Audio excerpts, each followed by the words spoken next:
All around, the NFL teams can now officially start to look forward to the fall and the schedule because the next time they take the practice field, it'll be training camp. And then, well, then the preseason games. And then, before you know it, KC will be visiting the bank and the season will officially begin. Mandatory minicamp wrapping up this past Thursday for the Jags. Nice little indoor practice to wrap things up, mostly because it was raining outside, but I wasn't complaining. Among those also happy to be inside, Leonard Fournette. Although, let's be honest, he's almost always dancing during practice. Coaching staff hoping that number 27 could stay healthy and prove that last year's issues on and off the field are in the past. This is a big season for Fournette as he enters his third year in the NFL. Coming into mandatory camp, it was like you see, everybody is combining, getting together, and it's a great feeling. I feel comfortable where I'm at, feel satisfied. Just gotta keep up the hard work. And if you want a reason for optimism that the run game will look more like it did in 2017, how about a healthier offensive line? Last year, that unit devastated by injuries. Jags were forced to cobble together a starting five by season's end. But Brandon Linder and Andrew Norwell, they're both back full go. And Cam Robinson, well, he's on the way. One guy that stayed healthy throughout the year, A.J. Cann, who re-signed with Jacksonville after hitting the open market. We caught up with the right guard on coming back and getting back to Jaguars football. I just remember talking to you at the end of last year and saying, well, we're not sure what's going to happen. And you said, I hope I'm still a Jaguar. How did it all work out for you to come back here? A lot of thinking went into it. Obviously, me, a lot of thought. But at the end of the day, I felt like this is the right spot, and it all worked out. And I'm here, and I'm happy, and I'm ready to continue to get things rolling here as a Jaguar. I got to believe inside your room with some of the injuries that you guys had last year, it was so unusual to have that many injuries.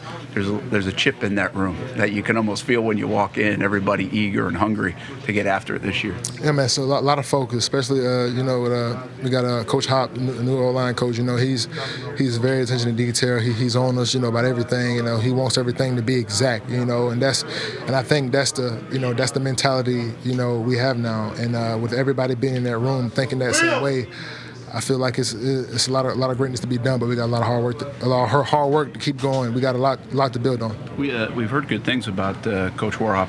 What, in your opinion, makes a good line coach? I mean, they're all different, I'm sure. What are you picking up from him that maybe you haven't been able to pick up from others? Like I just spoke on, he's on you about everything. He's very detailed. It's like those small things first. He's very hardcore about those small things, and once you take care of those small details, you get to see the big picture. And I think that's what's important. That's what he brings to the table, and that's very important. Nick Foles in the huddle, different voice for you guys who've been around here a while. What's your impressions over these last few weeks? Very, very confident guy. He's fluent when he's in the huddle. You can tell he's a great leader.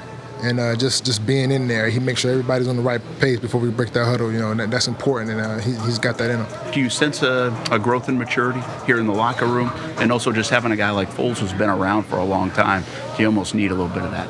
Yeah, you can sense it. We also got, Calais on the other side of the ball. We got Nick who's coming in, Linda who's on year six now. You can just feel that focus and that mentality that they bring to the table. You can just feel it around the whole locker room. So minicamp is over, that being a mandatory event that did not include Telvin Smith.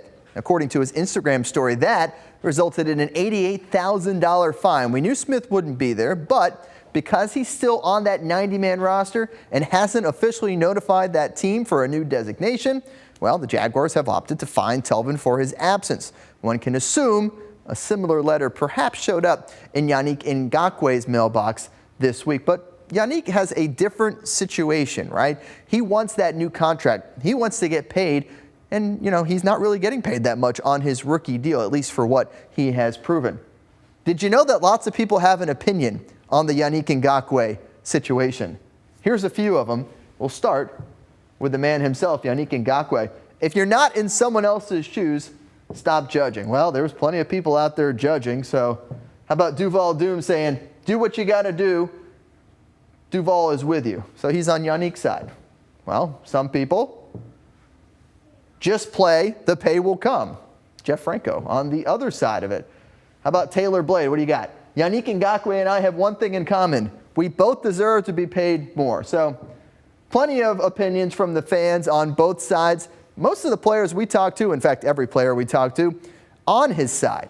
Now let's get the opinions of a former Jag, Austin Lane, who chats with our Brent Martineau on ESPN 690 earlier this week. Is he making the right move? Is he going about it the right way? Is there anyone at fault, or is this just business? I think we're going to talk a little bit about Yannick Ngakoue. Am I surprised he's not showing up? Yeah. No, absolutely not. I am more surprised that the Jaguars haven't paid him yet. That's what I'm surprised out of the whole thing, because when we talked about this before, Brent, when did you think he was going to get paid by? Like, if you were to guess, was it by June? Mine was Labor Day. Oh, Labor Day. So that's after training camp. That's after training camp. Okay.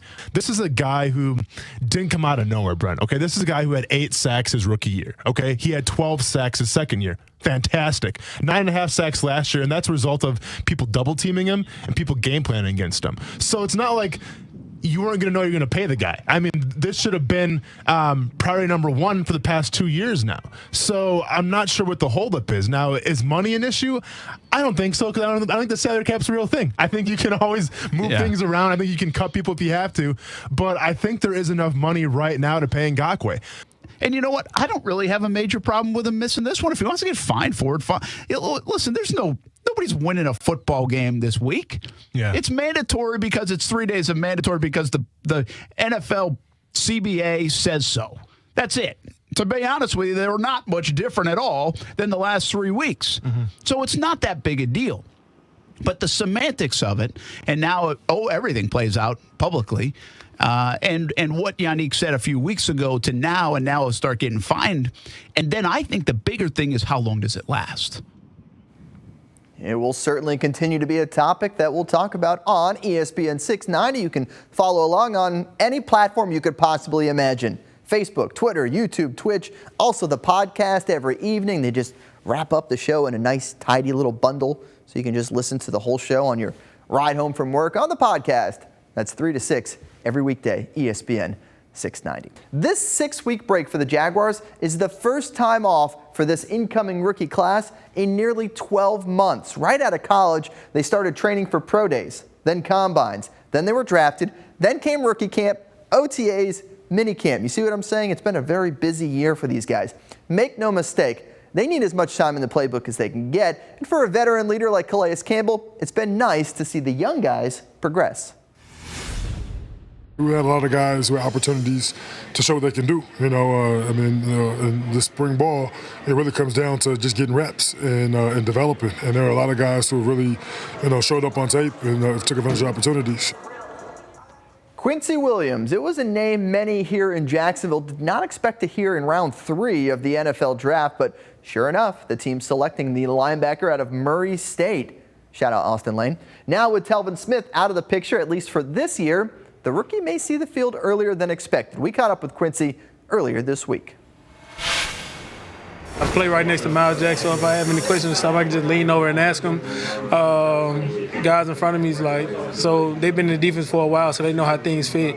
So I'm the new guy, so I know if I see an open gap, all right, that's supposed to be my gap right there. So it helps a lot. 4 weeks ago, it was like running with the ones. I first got in there, it was like sticking my head in the beehive. It was just like, but now the game is slowing down. It's slowing down a lot, for real.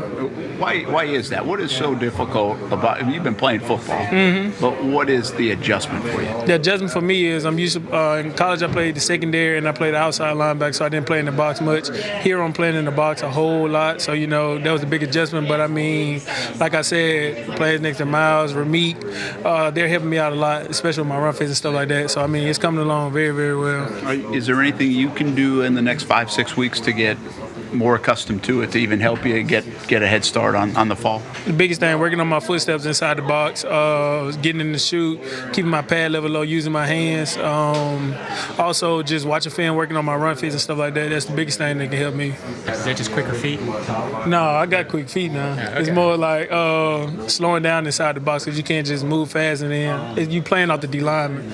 So, I mean, it's mostly just like slowing down and stuff like that. So just not going one speed. Right.